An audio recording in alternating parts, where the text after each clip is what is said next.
Goal smart ఉండాలి. Kiss చేయాలి మనం మన గోల్ ఎవ్రీ టైం.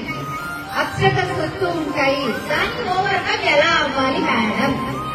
హమ్ సఫర్ అంటాను నేను. హమ్ సఫర్ అంటే హిందీలో ఒక వర్డ్ ఉంటుంది, మనకు తోడుగా ఎప్పుడు ఉంటుంది. మన తోడుగా ఎప్పుడు ఉండే వాళ్ళు బెస్ట్ ఫ్రెండ్ అది ఒక ఎప్పుడు ఉండడు. రేపు ఎంత అయిపోయింది కూడా అవ్వలేదు.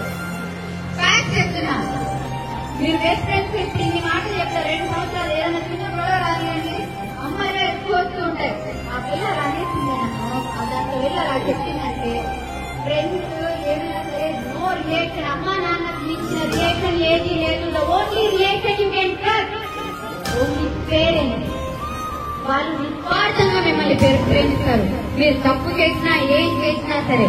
సో హమ్ సఫర్ వాళ్ళు మనకి లైఫ్ లాంగ్ మనతో ఉండి చెయ్యి పట్టుకుని నడిపే వాళ్ళని ఏమంటాం?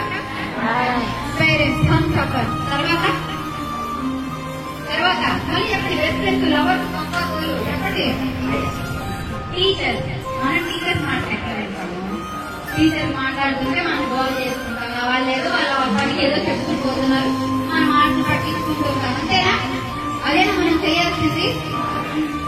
మీరు ఒకటే బాగా చదువుకుంటాడు, ఎవరి కర్మ వాడిపోతారని చెప్పి అదే 10-15 సంవత్సరాల తర్వాత నీకు నీ టీచర్ వయసు వచ్చాక అలాంటి పిల్లలు ఇంకా ఎదుగుతారు చేస్తారు. జనరేషన్ ఎలా పోతుంది? ఒక మోరల్ ఎథిక్ వాల్యూస్ ఉన్నాయా మనకి? పేరెంట్స్ ఏమైనా రెస్పెక్ట్ ఇస్తున్నామా? ఎలా పడితే అలా మాట్లాడుతున్నాము. ఒక వాల్యూ ఇవ్వట్లేదు, రిలేషన్స్ కి వాల్యూ ఇవ్వట్లేదు, అవసరాలు బట్టి ఉంటున్నాయి. మన రిలేటివ్స్ డబ్బుంటే మనకి వాల్యూ ఇస్తారు, లేకపోతే లేదు. మనం అలాగే తయారవుతున్నాము, డబ్బున్న వాళ్ళకి ఇంపార్టెన్స్ ఇస్తూ ఉంటాము.